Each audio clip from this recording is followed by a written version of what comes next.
my name's John Crosser.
Hi, my name's John Crosser. I'm from Maricopa, Arizona, in the United States there.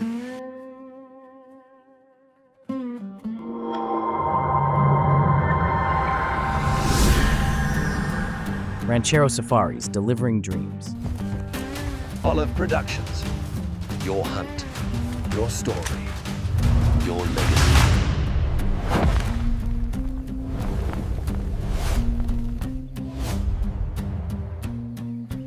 I'm here at Ranchero Safaris in the Limpopo province of South Africa. Well, when we arrived at Ranchero Safaris, it was midday. We had a nice little lunch here at camp. Nobody was in a hurry or anything, which was nice. And after our lunch, we loaded up the rifles. So which one of them should I shoot at? Whichever. Go for the middle one. So. All right. And went to the rifle range, made sure that, well, I brought rifles with me.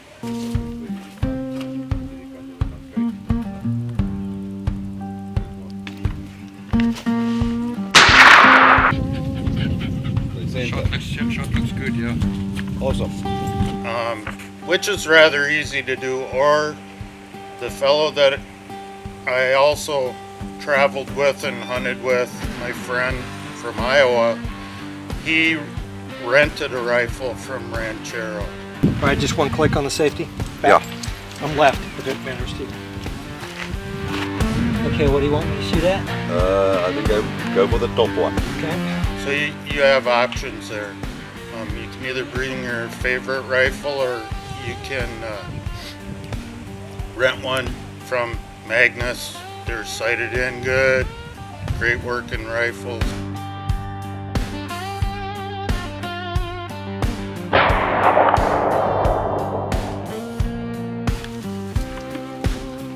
In the center. Okay. It's good. Perfect.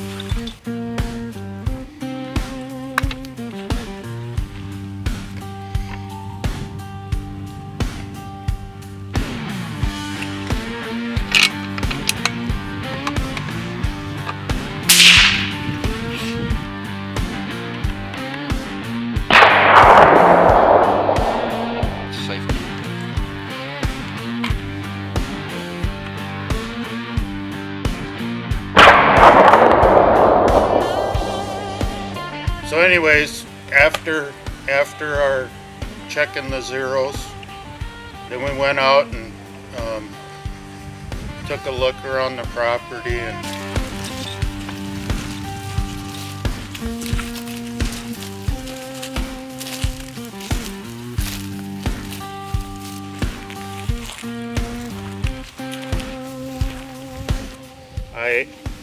I couldn't believe the scenery, the amount of animals I saw. It was over and above what I had kind of hoped it would be, as far as the whole African trip, but especially hunting with Ranchero Safaris. I had my expectations, and everything I've thought of Ranchero Safaris and their employees, their PHs, trackers, skinners, housekeepers, cook staff. They'll all exceed your expectations.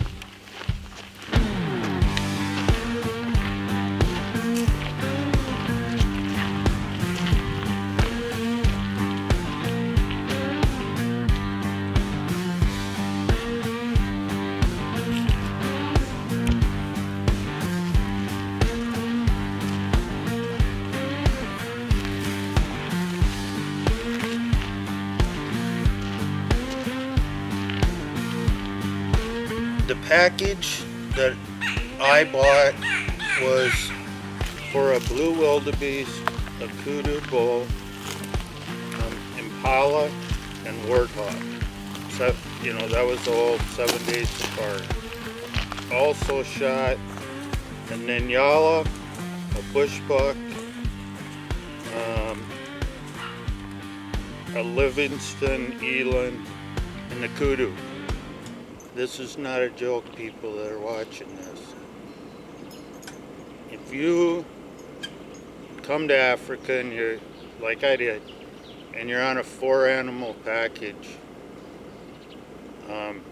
if you see the animals and you have the opportunity to shoot the animals, you're going to shoot a lot more than 4 animals. And I feel you should. Africa's a long ways from the United States, and make the most out of your trip.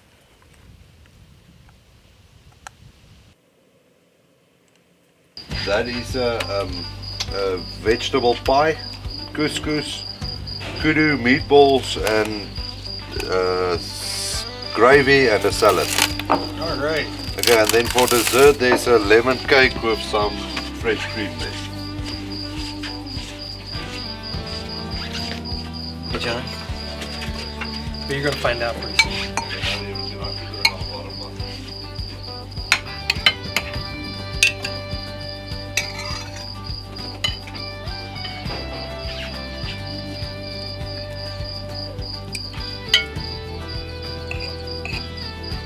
Looks great. As I said, we arrived Sunday. I'm not really counting that as a day of hunting, even though we did some hunting.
there, he already parked. Stepped out at first and I expected impalas to. Yeah. But I seen the McDonald's M on their butt and I knew that's what they were.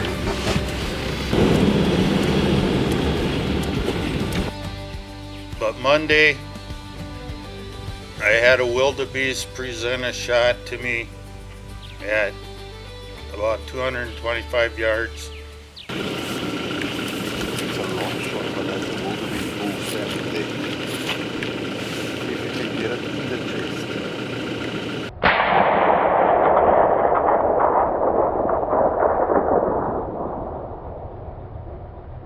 And I think it was the Indian and not the arrow.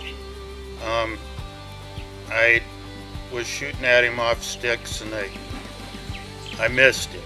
Didn't draw blood, which was good. In Africa they call it a braai, but you start a fire, let the wood burn. You take a little break. And then cook over what I'm going to call hot ashes, but great, outstanding meals.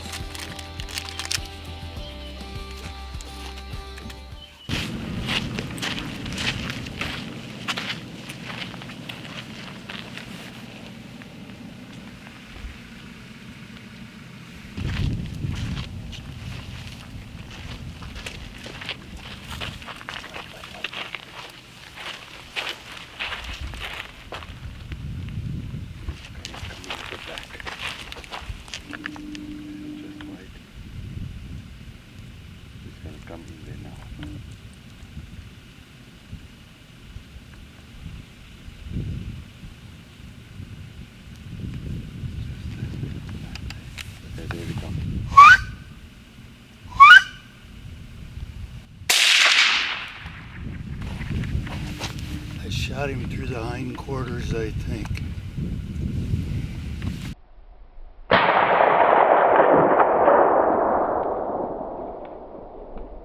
So that's 3. Are those all bulls? Cow. That's ugly. That's also a cow. Another cow. There's a bull. You see how thick the horns are? Okay.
Did you ask him again? Did you shoot it again? Well, I was ready. Then I thought that was like overkill. The menu here, sir. Sure. So we've got some rice, beetroot salad. This is pumpkin fritters in a caramel sauce. Beans. This is eland backstrap All right. and pepper sauce. And then chocolate mousse for dessert. Looks great to me. So go ahead, please. I'll put it.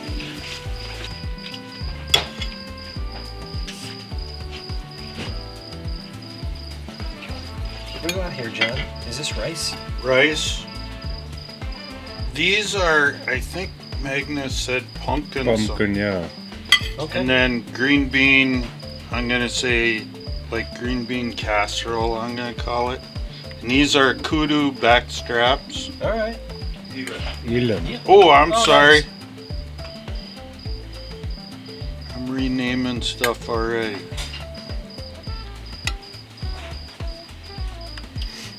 We had kudu sausage for lunch today.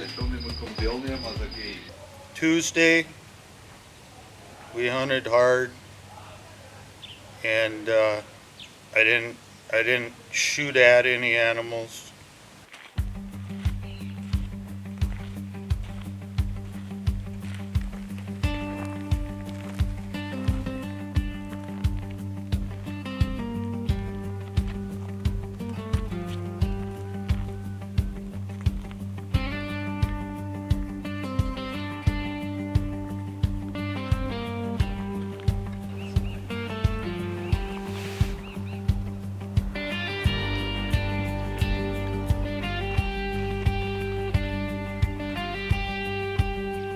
Maybe they'll come close. I think maybe he's just at the back.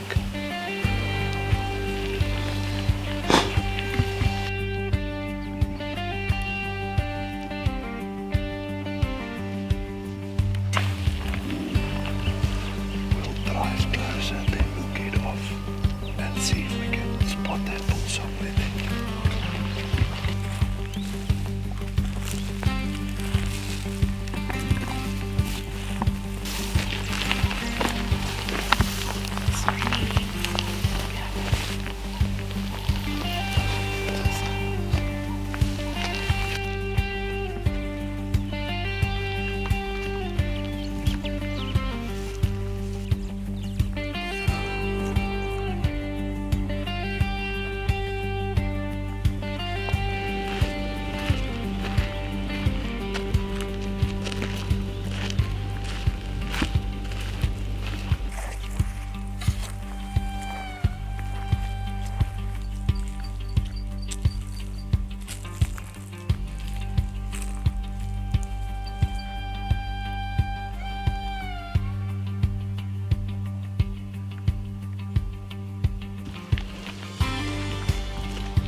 There's impala in those trees way down there too. I mean, I know there's impalas headed that way, but Yeah, that's all impala.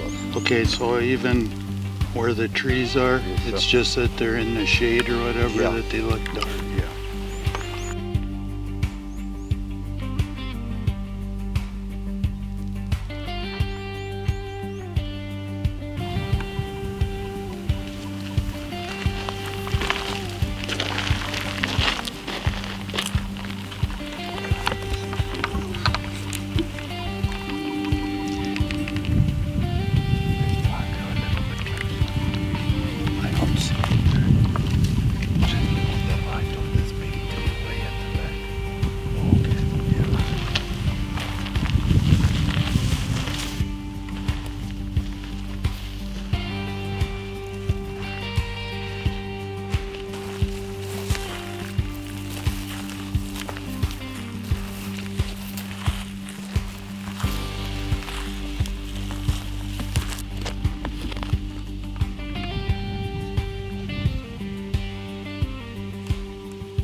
Just make sure. Wait. Oh yeah.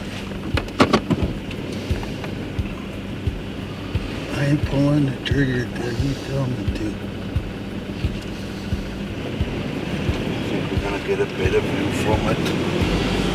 We get somewhere.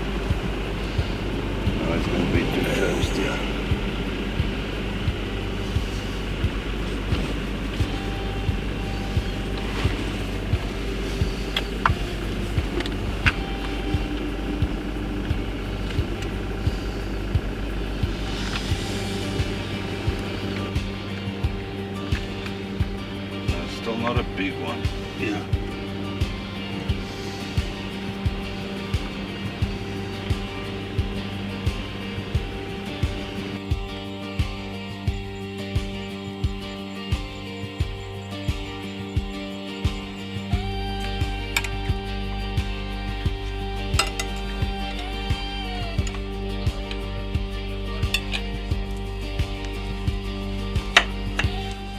Oh, what do you have there for dessert? This is, you've got coffee creamer too, the ones with the powder. Yeah. Ours is just not, it stays full, it's just milk, so it's called cremora here. Okay. And we mix it with hot water and then some condensed milk and cream crackers.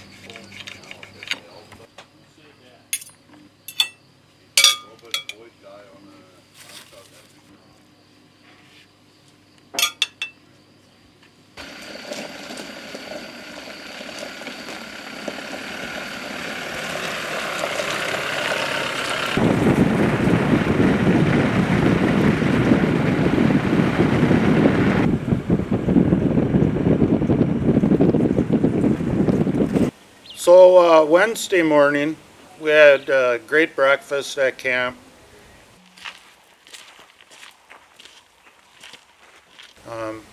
Proceeded hunting.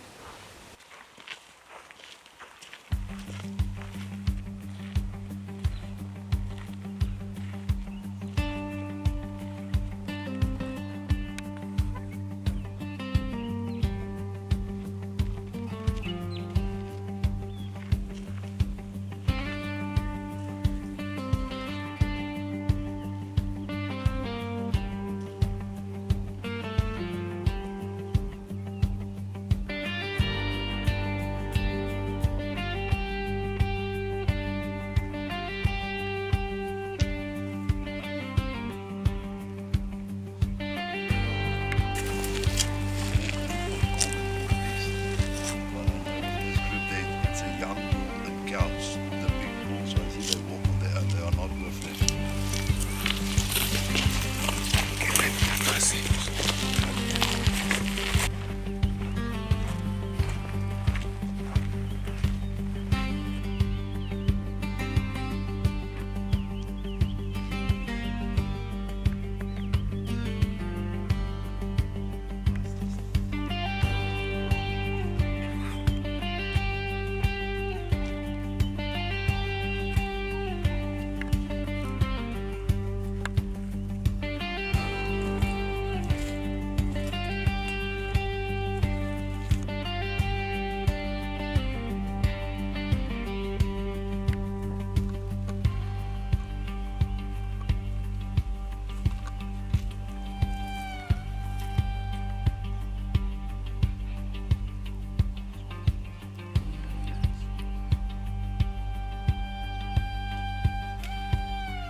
Another baobab not far from here. So what they do now is they run there and then they get up there and then they see where we are.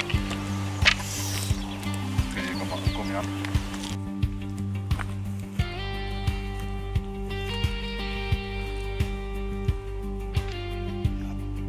And spotted a Ninyala bull. I didn't actually see it because that's one thing I want to make sure and say. In the cover, these animals blend in. Oh, he went That down. was a whop. Yeah. Finally.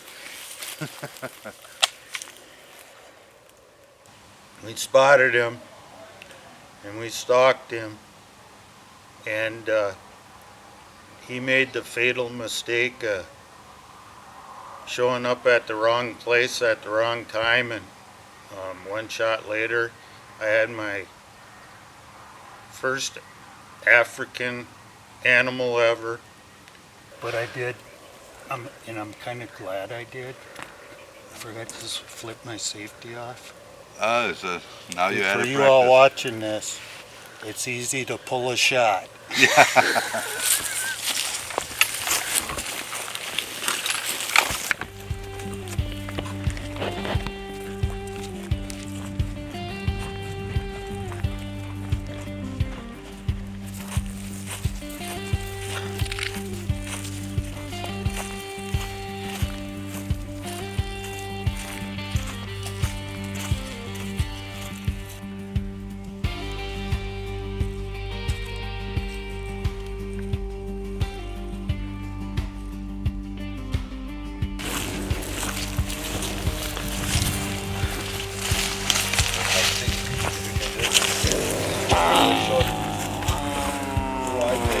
All right.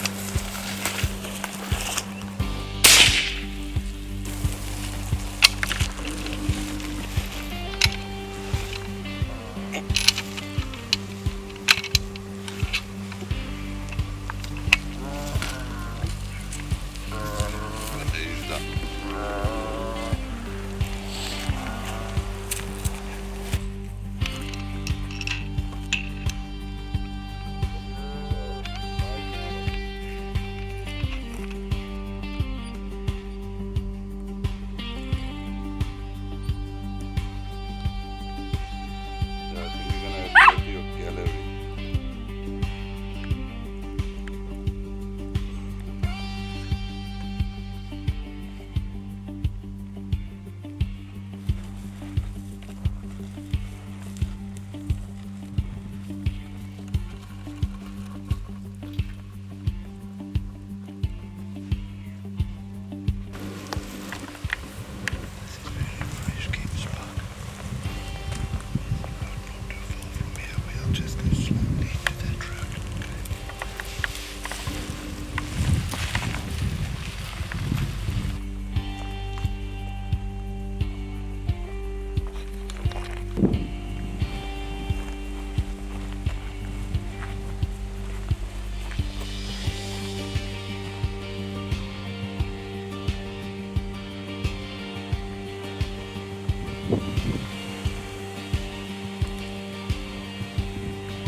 The first thing we saw was a reed buck. I didn't know what it was.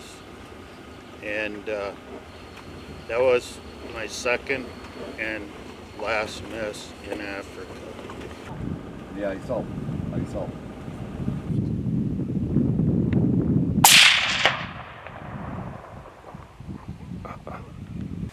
Shooting at this reed buck, I saw a little grass in front of it.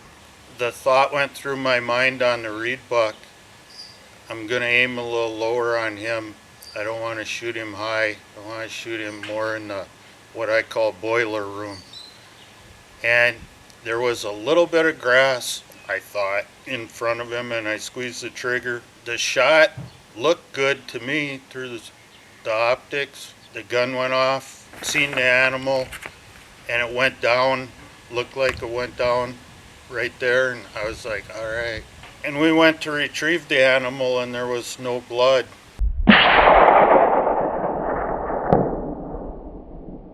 Thank goodness for the cameraman.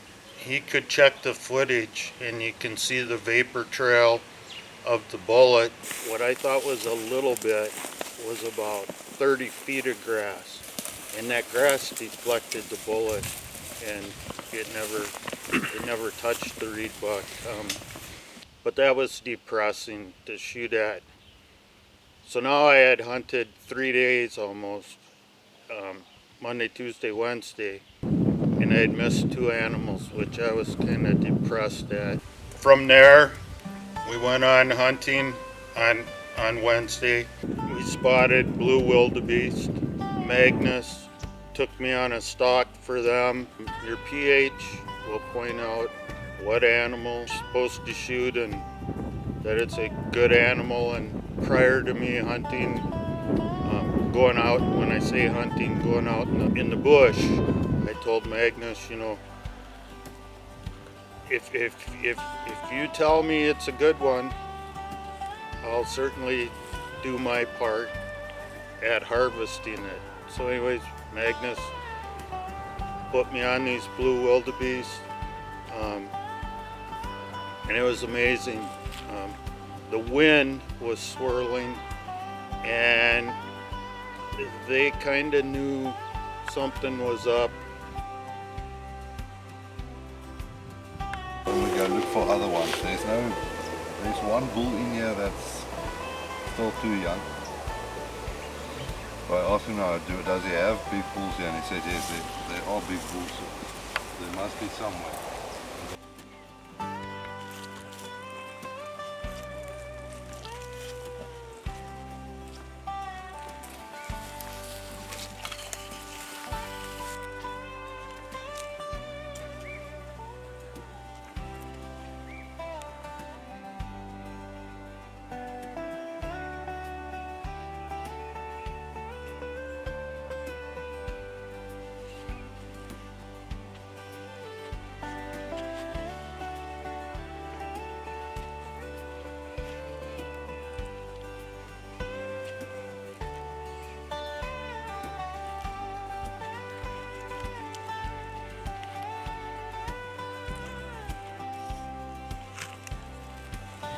And right when Magnus said, that's the bull to take, he took off running, and I placed a well-placed shot right on his front shoulder. He went down right where the bullet impact was. As far as the shot fired, he didn't run more than 1 step after the gun went off. I'm shooting a 7mm backcountry with 168 grain Barnes TTXS bullets, and they work great on all the animals.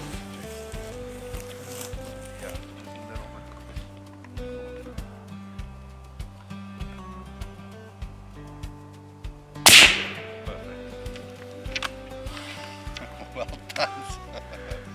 Right when Good you job. hit the gas. Yeah. After we took care of the blue wildebeest, and when I say that, took photos and got it in the salt. Okay, John, we're going to leave it here. We'll pick it up before we go. Yeah.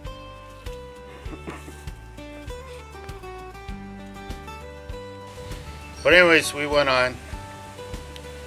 That's when I harvested the wildebeest. Another thing I'll tell you, don't get depressed if you miss a shot, because Africa, you never know what's just around the corner. And sure enough, there was another reed buck. Feel more comfortable. I hit it. Yeah, you got it. Just reload. Reload, just wait. I think it's down. I shot him back a little bit farther. Yeah, I've seen, but that's good. He's down. A beautiful reed buck, and I harvested him. He just went short distance, 1-shot kill.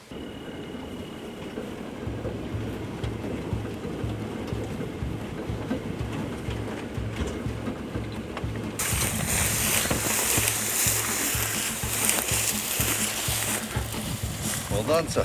Thank you.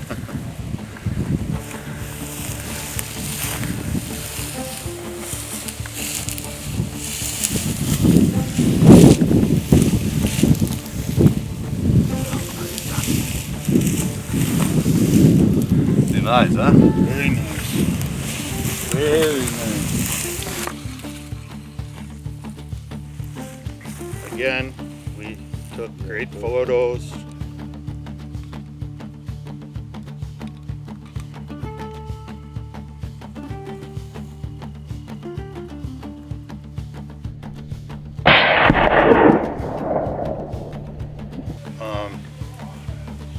got him loaded in the buggy. When I say buggy, truck. The Africans kind of refer to them as buggies, and since I've been here a week, I kind of start talking like my PH and cameraman, and you know how it is. But anyways, we went on, and Magnus put me on an outstanding bush buck. So when we saw the bush buck, and that was during our night hunt, which that was amazing because spotlight was on this bush buck, and when Magnus said that's a really good one, I think you should take it, I fired the shot, and it was amazing. Got him.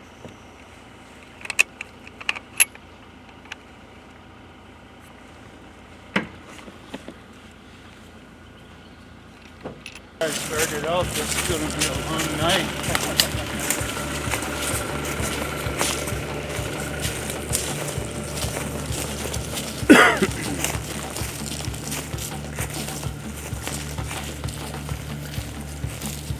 Beautiful. Congratulations, son. Thank you. Thank you for letting me on your property. Look at that. It's beautiful.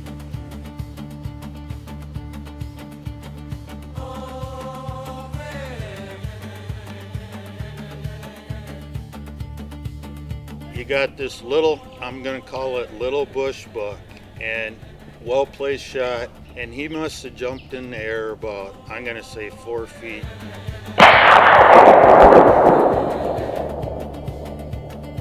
Like a rocket going off, and he just, again, ran a short distance and expired. That was my 4th animal on Wednesday. And I couldn't have been happier.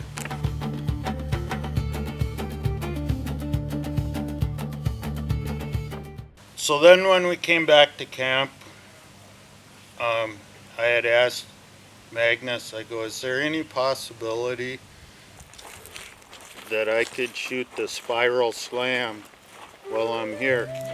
And so I had Thursday, Friday, and Saturday left to hunt. And Magnus told me, he says, absolutely, John. You could definitely have the opportunity. That's the thing that I like about Ranchero Safaris, delivering dreams, but they don't feed you full of what I'm gonna call baloney. You know, they don't tell you stuff that doesn't happen. I'll put it that way. They're very honest people.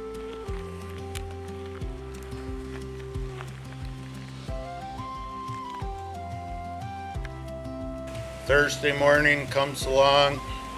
This concession we were at,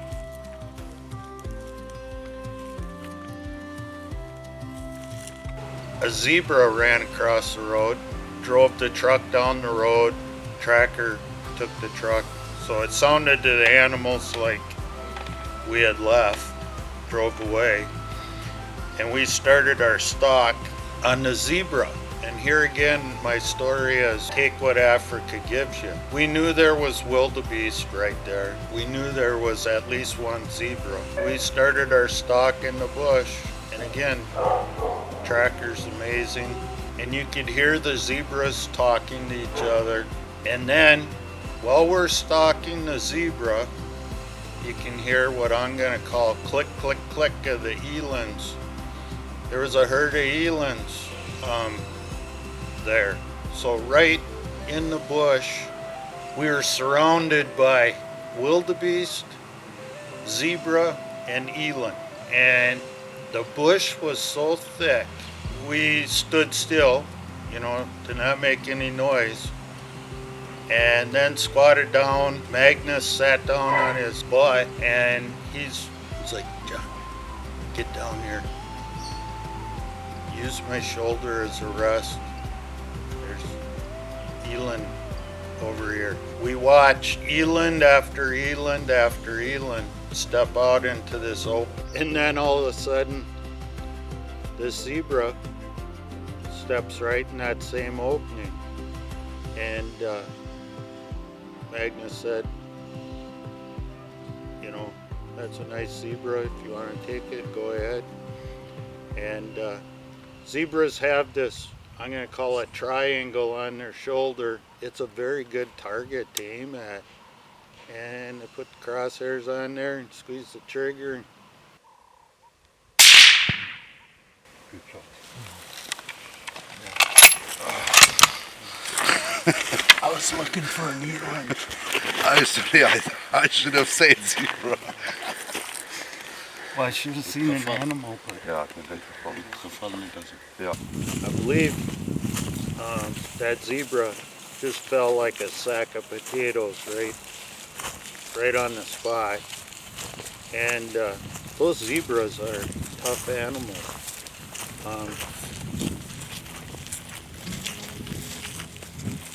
Well done, sir.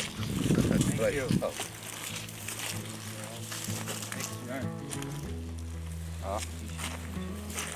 Okay, that's okay. As we were setting up the zebra for some photos, the rest of the herd of zebras were talking to each other, and I forget what, when I say they, the cameraman and Magnus, what they called it, but I think the zebra I shot was a mare or a female, and I sort of kind of wanted to do that because they usually don't have, from what I've been told, bite marks, scars and stuff from fighting, so I figured the hide would be a much prettier, not scarred up hide, and it was.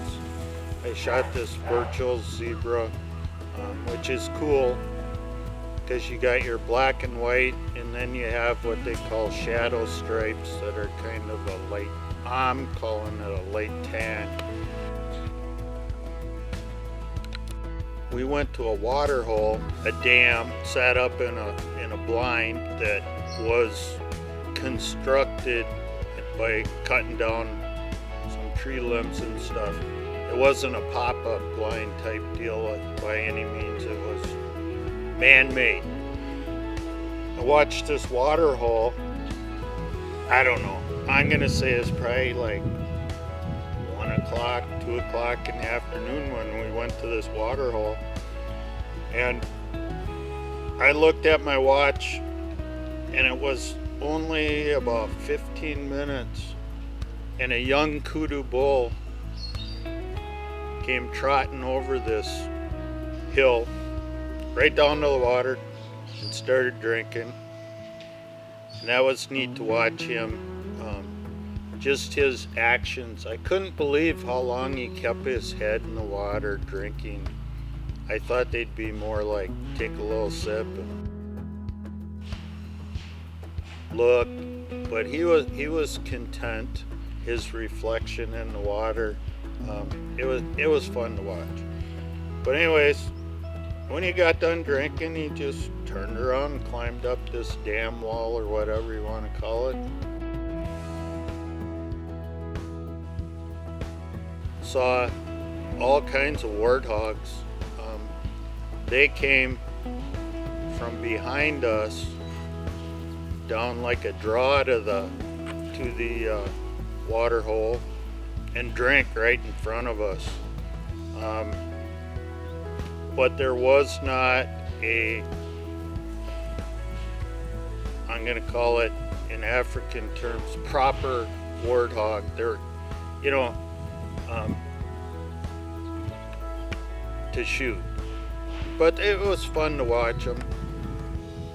And then pretty soon, impalas came, kind of like the kudu, just came up over the dam and down. And there was a real nice ram in there. Magnus said, "You better take him." And again, I can't stress You have to be ready to take what Africa gives you.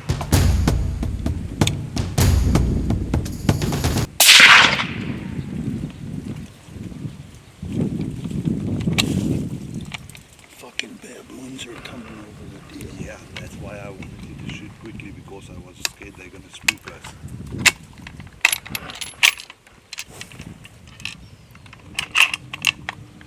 He's down.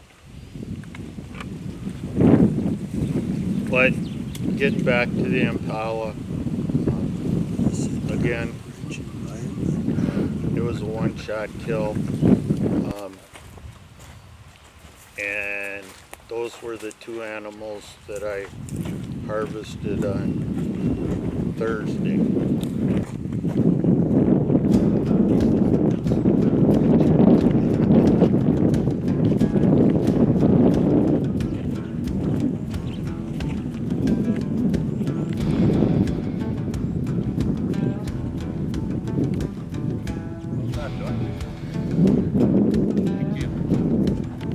Set it up on top there.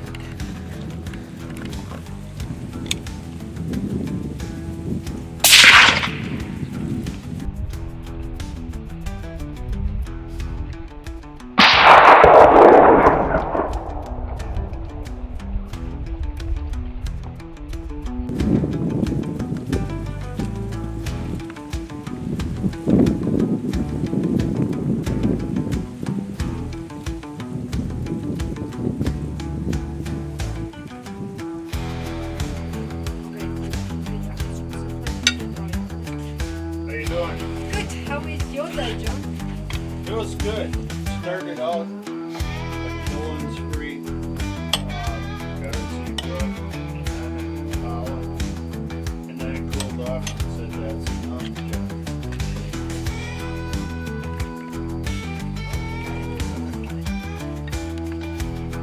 And no misses. I think that's good. Once you change guns.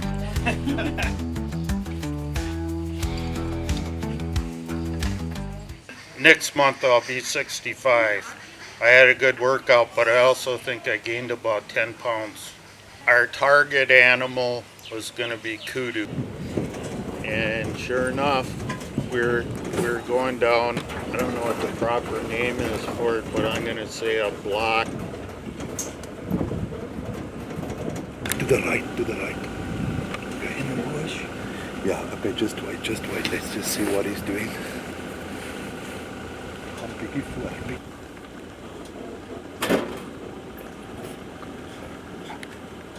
So a klein bietjie. I think it's gonna go into that opening to the right of the there by the black tree, right? Way up high. No, right here below. Okay, yeah.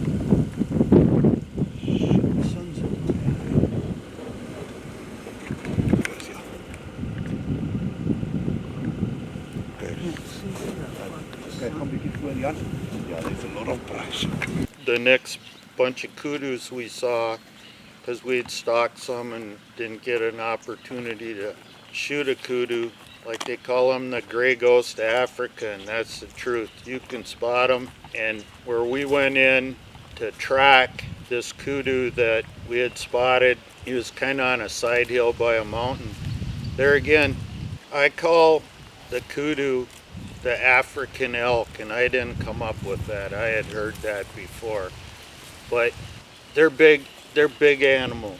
And you would think with them running, walking, in all those rocks, they'd be easy to hear.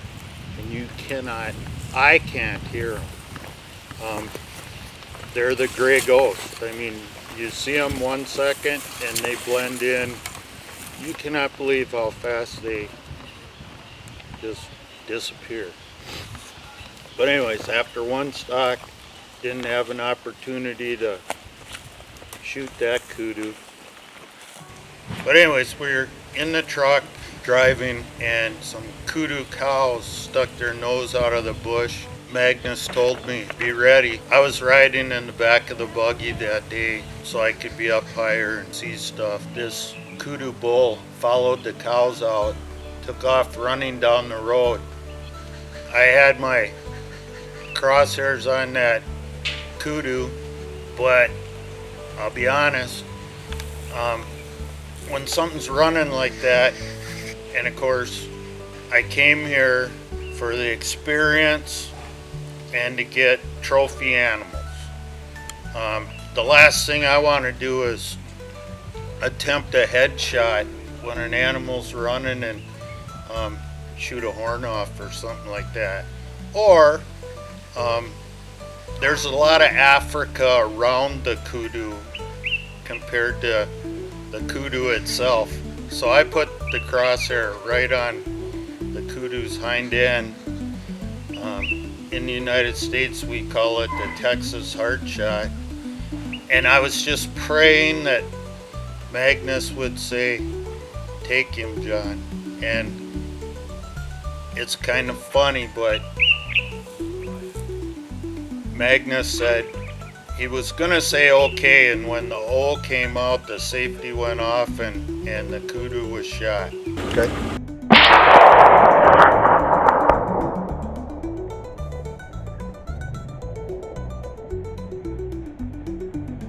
Texas hard shot. Texas hard shot. See, all it took was okay, right? And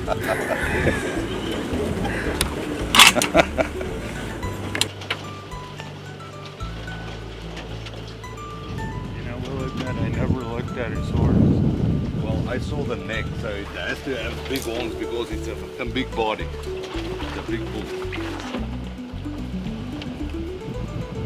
I don't know, there's not even time to take out the binos. We stopped the truck. Magnus got out right away and ran down the roadways. And I said, "You want me to get out, right, Magnus?" About that time he said, "Yes, come, come, come." And the cameraman helped me out of the truck and held my rifle and handed it to me.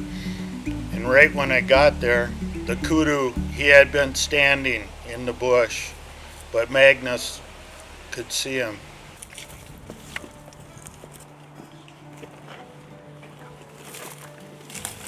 That kudu took off running up a mountain. We tracked that thing forever. It went, I couldn't believe it. And there again, I want to tell people how tough these animals are. My opinion is their will to live is so much stronger than any animal I've hunted in North America. But I'm like, how could that crippled kudu bull want to run up this mountain through these rocks? It was unbelievable. But the tracker, he's tracking it, Magnus is tracking it, and it went almost to the top of the mountain. Speaking of the gray ghost, in these rocks, he circled back behind us.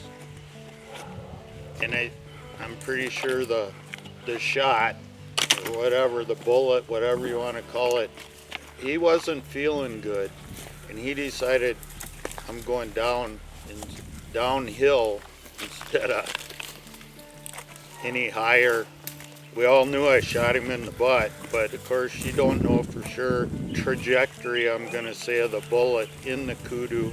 But I was kind of concerned because we were just getting a spot of blood here, spot of blood there, and that's the thing. Ranchero Safaris, they know what they're doing and mark the spot. I would stand where one drop of blood was and they'd find another one. We continued on, and pretty soon the kudu had went down the whole mountain and was bedded down. And the dog that just showed up in the video, his name's Jack. He was along too, and that little son of a gun, he caught up to that kudu, and that kudu bull was trying his best to put a whooping on that dog, and that, you cannot believe, that little dog, he thinks he's like a mastiff or something, a big, huge dog. When that kudu'd throw a horn at him, before he got his head down to throw a horn at him, Jack was on the back of him, biting him in the foot or hoof. Yeah, what can I say? I only do quality, sir. Jy het hom gekry hoor. Ja, Kyk gehoor jy blaf 2 keer. hy het hier onder by die boom gestaan. Wat is met tussen Jan, kyk die spoor. Thank you. There you go, sir. Wat is tussen Jan, kyk die spoor. Ek sien jy gaan strek teen hom maar After you shot the second time, I said to Jan, uh-oh, I hope that was a finishing shot because he's only got one more. But I was standing right here and Jack caught him right here under the tree, fighting with him. But he would have died. You can see that bullet went in, and look at the bottom there. That bullet looked like it went straight through from the back and came in under there. So he would have died in an hour or so. Boy, he did a lot of backtracking. No more than he was bleeding. I didn't want to get too close to you guys Yeah. because I would have dropped about as much blood as he was. Even better. I don't know if you want to leave that. Those I can't reload. Okay, yeah. Like you said. You said he had a big neck on Yeah. him.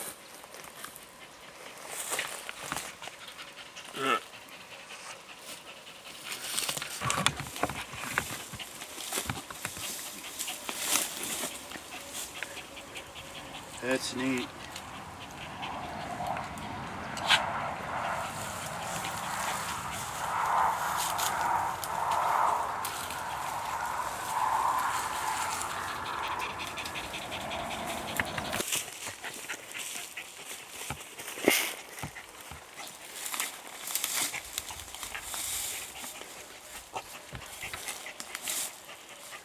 Gotcha.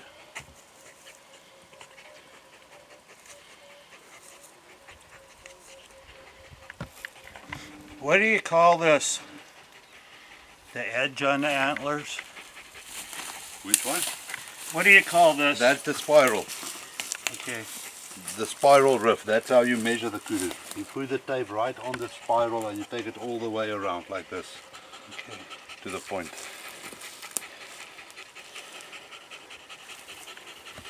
See, here's a stripe and here's a triangle. Yeah. It looks like a shoot me right there. Yeah. It's like an arrow, yeah.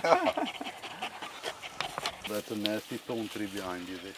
About how old So is he? a bull like this will be, 7? I'll say 7, 8 years old. Yeah, very good age. I mean, this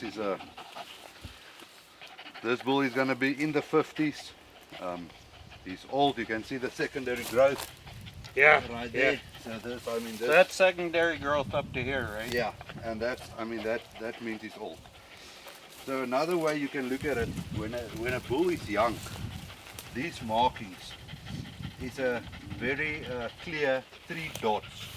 Okay, and then When they. it's older, it almost looks like they're starting to right. get connected. Yeah. And now does the chevron, do they call that in the front, get bigger and grayer? No. No. It always stays this wide there, and this always stays the same in front here. Okay, now I should have asked you on the Nyala. Isn't this story that when God made him or whatever, he set him down and I What? haven't heard that. you haven't? No. Okay, because the reason I asked, I've heard it in different videos. Oh, okay. His fingers were the dots on the side, and then I've heard that, yeah. Yeah, now I've heard that. Yeah, well, but this looks almost the same, doesn't yeah, it? he does. But, I mean, there's no arguing. The kudu and the nyala is some of his best work, for sure. I mean, they are beautiful animals. Yeah. Anyways, we finished him off there, and loaded him on, or slid him on a tarp, and that's amazing how them guys all worked together and got him slid out in the open and found a wonderful place with a great background and set up and did our photos, and I had no idea how nice it was.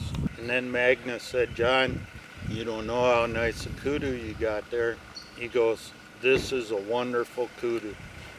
And then when we got him back to camp, and prior to going to the skinning shed, Magnus offered to measure him for me. And when he measured him, Magnus took the time to explain how SCI gold medal awards go, which of course I'd need to get a SCI, I don't know what you call them, approved measurer to certify my kudu horns. But again, Magnus, he's been in this profession for a long Will time. you do that, and Magnus? the bases were 11.5 inches down by the hair, the head, and then measuring the horns, I'm gonna call it, they were 55 inches. And anyways, going back to the 11.5 inches, they were both right and left were 11.5. So 11.5 and 11.5 is 23, 55 and 55 is 110. So my bull scored 133 points.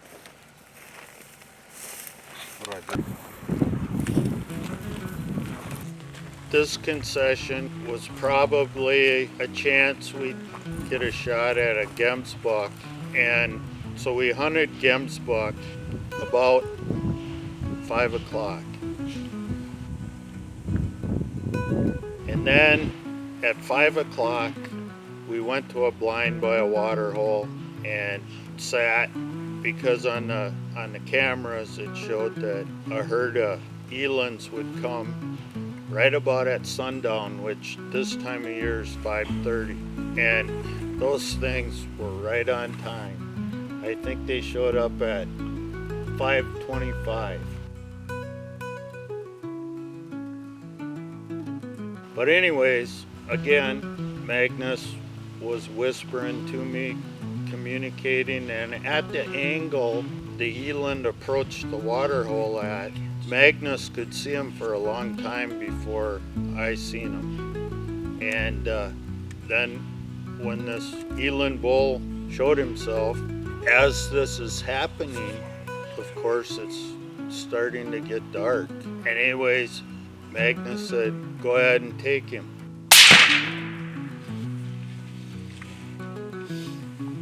It was the one straight into. Well, he was right there. Yeah. Where? Standing by a tree, Yeah, that's it. That's the only one I could see. licking his chops. Yeah.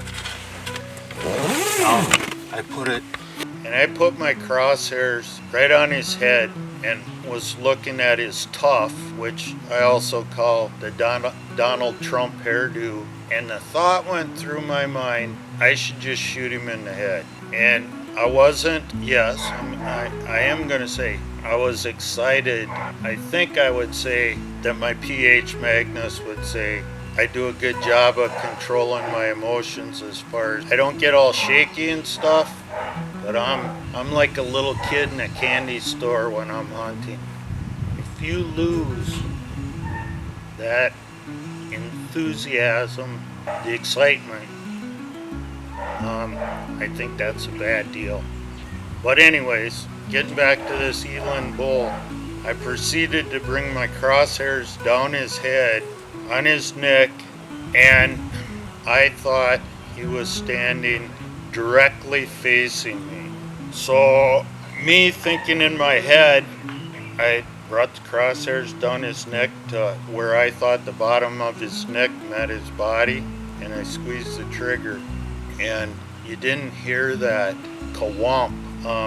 And I don't know how far away he was. I'm gonna say he was probably 40 yards at the most. And there was no opportunity. I didn't even have the opportunity to get my hand on the bolt to rack in another round, and I mean he was gone. But we followed the tracks. The herd of cows went one way, and the bull's tracks went another way, and we followed and followed and followed him. But again, now it's dark. Those trackers, they can see in the dark, following blood, which amazed me, but we didn't see any blood. We came back to where I had shot at him, and we started talking, I'm gonna say reenacting the crime. And Magnus said, tell me tell me what you saw when you shot. And I explained to him how I was thinking about shooting the eland in the head, brought my crosshairs down the neck, put it on his chest and squeezed the trigger. And Magnus goes, well, he wasn't standing facing you. He was standing sideways and turned his neck and head to look at you. And I go, well, then I messed up. And that's kind of what I'm trying to say is there wasn't a lot of brush there, but there was a bush that in the light, and I have an illumination on my crosshairs and I had it on green, but it kind of like casts a little bit of a shadow, I'm gonna call it, in your optic. And I swore I was shooting at eland, but I was shooting at Africa instead of the eland. So I missed this eland at 30, 40 yards. This is blue wildebeest. Oh, good.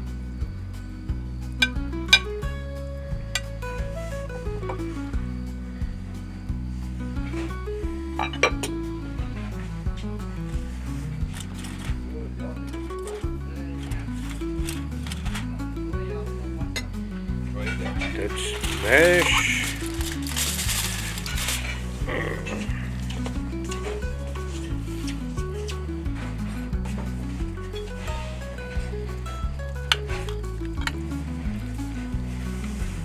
It's like a veggie bake.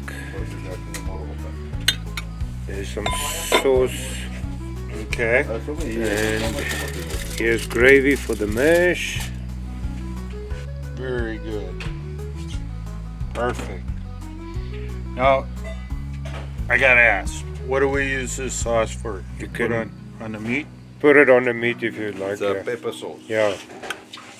Okay. And then for dessert is a milk tart. Okay.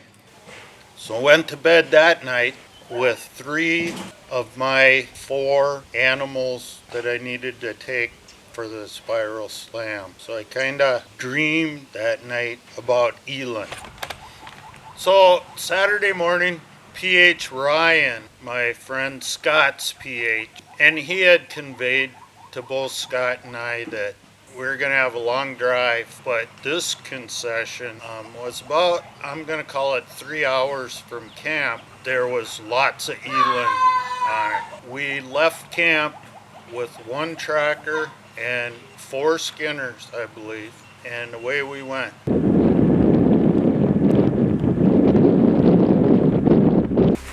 I'm Scott Van Tassel, and I live in Iowa in the U.S. This is my first time hunting anywhere, really. I guess when I grew up, I hunted birds, hunted pheasants in the Midwest, but then after that, no hunting at all. So it was really a fabulous experience. How we got here is this was John Crosser's idea, and we're friends from Arizona, from the shooting range, and he's always talked to me about hunting, and we shoot together. And he had been talking about a trip like this for a couple of years, and I just tell everybody, well, Crosser was just frickin' blowing smoke, that he wouldn't do this. And then I'm sitting around last fall, and I get a text from John, and he says, Scott, I've been watching this outfitter, Ranchero Safaris. I really like it. I would like to go. If I go, would you go with me? And so I looked at my wife, and I said, this is what John just sent me. I said, what do you think? And she stuttered, and I said, okay. Scott said, John, go ahead and book that trip. Cindy said, okay. let's do this before they change their minds.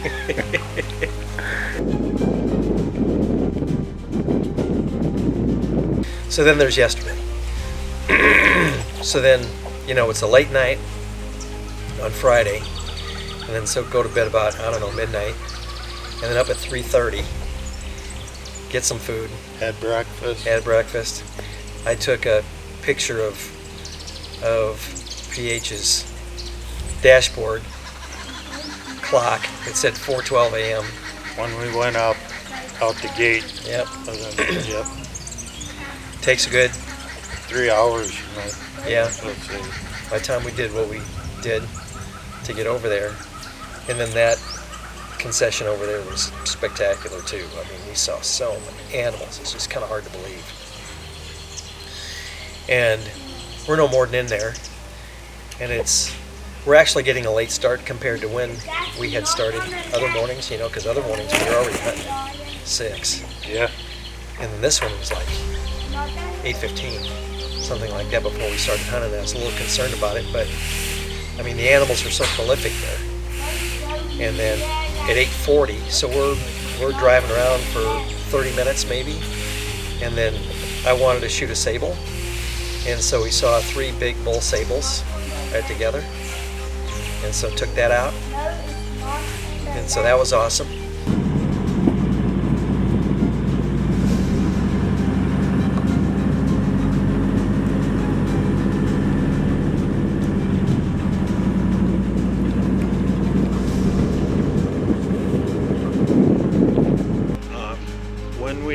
When we got to the concession, the first targeted animal that we saw was 3 sable bulls. There was wonderful communication between P.H. Ryan and Scott Van Tasell, and Scott made a wonderful shot on the sable bull.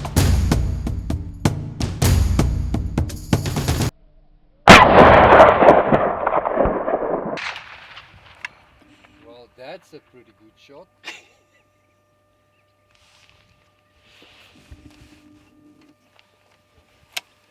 Nice shot. Thank you. Yeah, congratulations. Oh, thank you. Yeah, that's a good shot.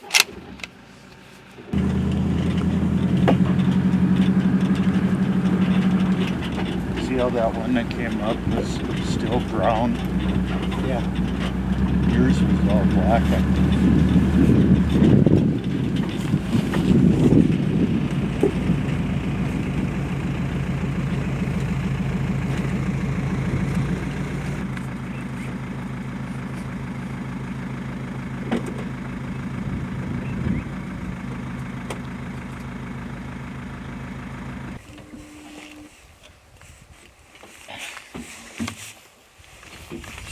Hold the horn and just put it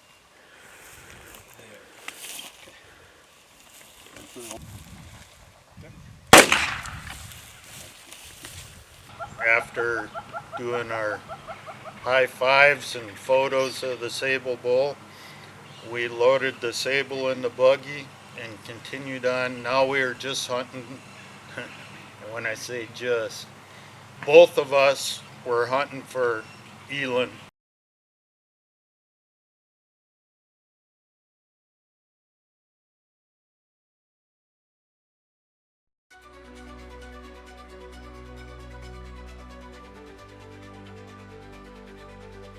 So John and I, we did not hunt together all week long until yesterday. And that makes total sense because it occurs to me that you just get in one another's way, you know, if you're doing that. And then you have your own personal hunter and tracker and stuff. So then we decide that it's John's turn to shoot because we kind of talked about how that would work. And then John wants to get his eland, so that's what we do, is we do that, is we go get John's eland. And that didn't take very long. No. That's maybe less than an hour. And we knocked that thing down. So, P.H. Ryan, when we had an opportunity on this bull, there was just an itty bitty small hole through the brush at about, I believe P.H. Ryan said about 220 25 meters. And where this itty bitty hole in the brush was, when P.H. Ryan said, go ahead and take him, John, I'll be honest with you, I was like, man, are you sure that I'm thinking, but I'm like, man, you're there, P.H. Ryan, that I'm shooting a nice bull. That's kind of what I was thinking, but I have so much confidence in the staff, P.H., all the people at Ranchero Safaris. The hole in the brush, I could see his front shoulder, and I squeezed the trigger and heard that spectacular kawap.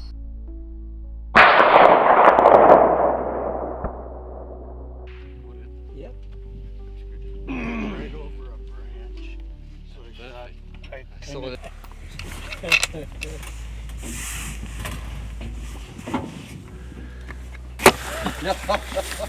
I thought he's gonna wait that we can see where the tracks is, then we can all walk together. But he went and he already got it. Mooi looking stuff. Yes, it's all rock you. So I think that's one of the best shots to get it all play. Beautiful. This is a living thing. Look at all this blood. Sent the tracker to the point of impact, I'm going to call it, because there's so much brush. That's one thing P.H. Ryan said, and Magnus had said throughout the week. You want to mark the spot, and once you get in the bush, it's a lot harder to know exactly where it was. So we stayed at the vehicle, and the thought was going through my mind like, well, where's that tracker going if he didn't find any blood? He was standing by my dead eland bull. I don't know, he probably went maybe 100 yards, and I had shot him right on the shoulder where I should have. So I couldn't have been happier. It was the spiral slam.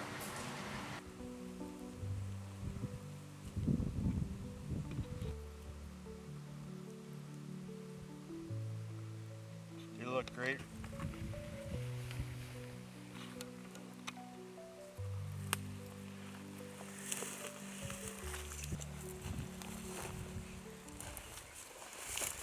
The first animal I harvested was Wednesday.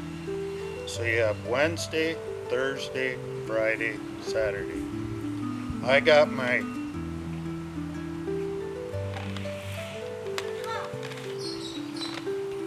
my spiral slam in 4 days.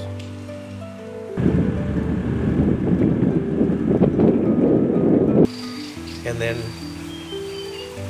P.H. Ryan says, all right, what do you want?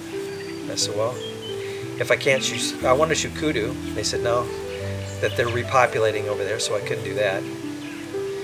And so I said, okay, I want eland. And so then we spent the rest of the day doing that. So I don't know, we were, rolling around, looking for them, seeing everything else. Wildebeest are just prolific over there. They're everywhere. They stink, by the way. You smell them everywhere.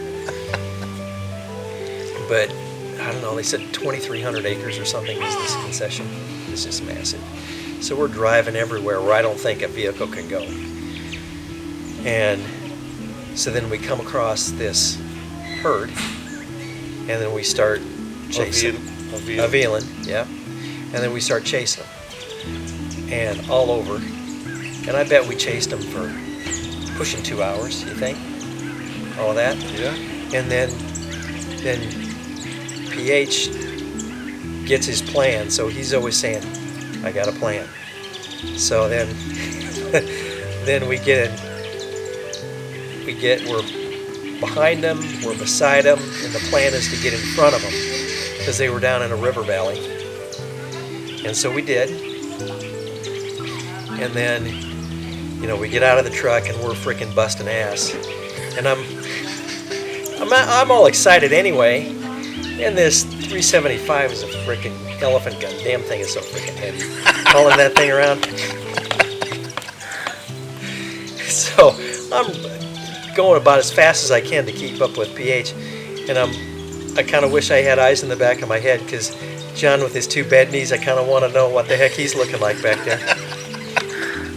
But anyway, so we get up and we get set up, and PH pulls out the binos, and we're standing there for about 30 seconds. Next thing I know, the sticks come up and he's running again, and I'm following him, and we do that 2 or 3 times, and then we finally get set up.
And so there's this nice herd down there, and then as I look at it, then there are 3 really nice bucks, left, middle, and far right, kind of in the bushes.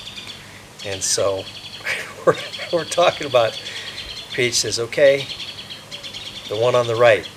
Well, and then John tells us better than me.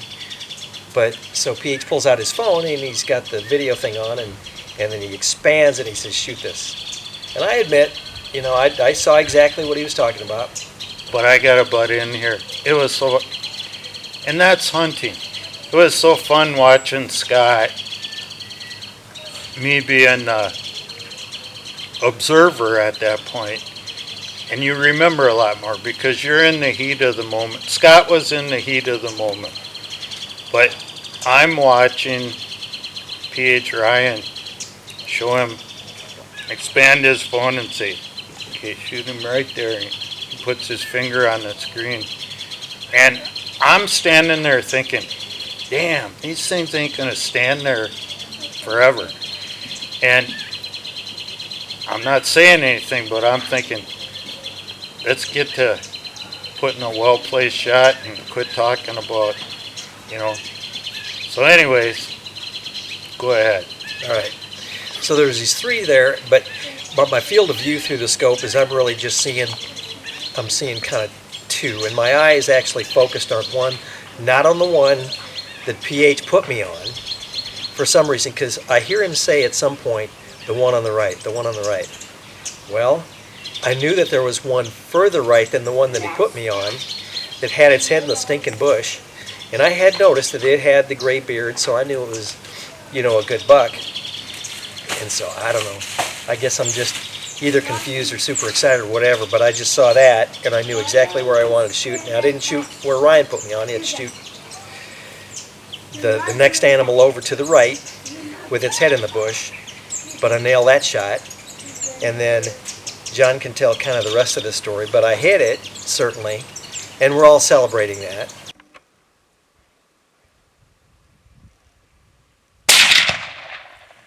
Got him, Scotty. The way it worked was I'm watching the whole thing and I'm standing there. I want to stay out of the way. Last thing anyone wants. And that's one thing that I didn't cover in my interview, but everyone's real safe, you know. Keep your gun pointed in a safe direction, keep the safety on. But I'm just standing back out of the way and I'm watching. But Scott and I had talked, you know, there's a lot of tall grass there. and it's really hard to follow a blood trail, even though these trackers are great. So I said, hey, if I shoot an eland and it doesn't go down, which there's a good chance it's not just going to drop, you want to back me up? And he said, yeah. And Scott said, same thing, when if I shoot one, you back me up. So here I had been watching P.H. Ryan tell him that shoot the one that was facing head on, and Scott shot. You could hear the spectacular co-op of that 375 H&H connecting on an animal. And the instant that shot went off, I ran around and got in front of Scott, and I'm following this bull that I thought he shot up the hill, and in my crosshairs, and I'm like, should I shoot him again? Should I shoot him again? And he stopped broadside at the top of the hill.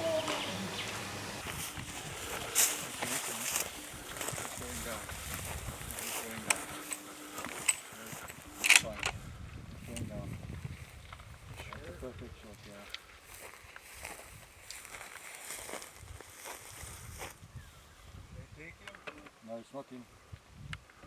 It's another one. No, it's not him. And I'm like, this is the last chance to shoot him. And Ryan says, no, don't shoot him. He's going down. He's going to go down. Well, if I would have shot him, that wasn't the animal that Scott had shot. So I would have killed 2 eland bulls in one day, and my wife wouldn't have been very happy with me. But anyways, go ahead, Scott. All right.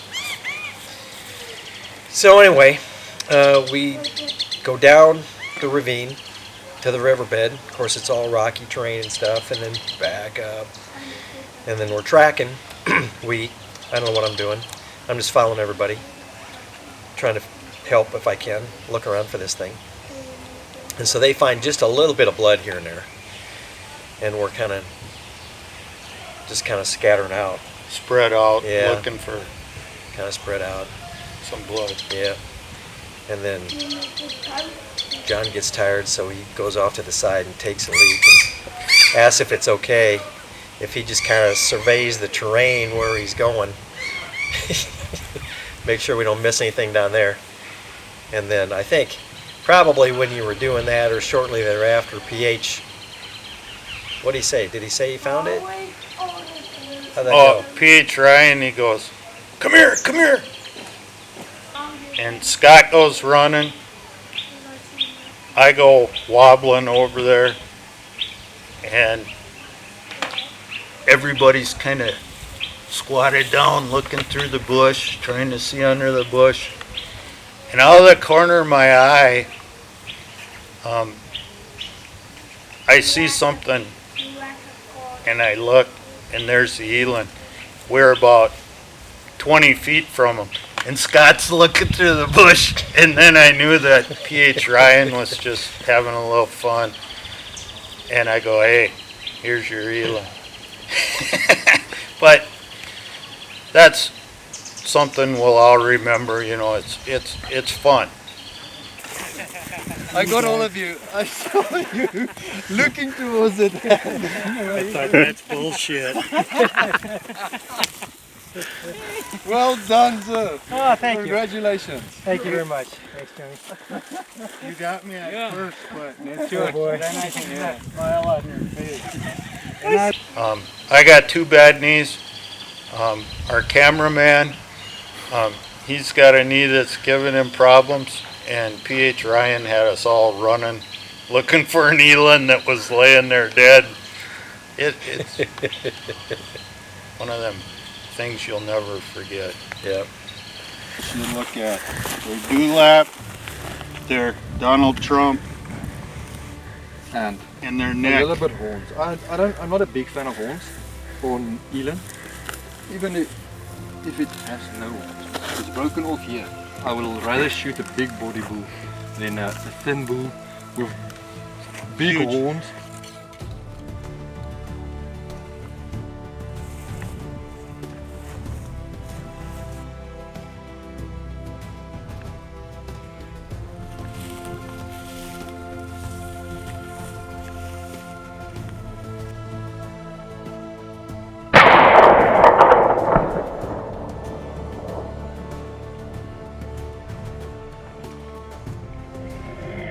Highly recommend Ranchero Safaris, but nobody knows how long you're going to live.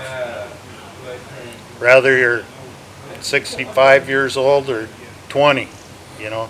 You can get ran over by a bus tomorrow. So if you're thinking about going to Africa, do it. Come to Ranchero Safaris, you'll have a wonderful time.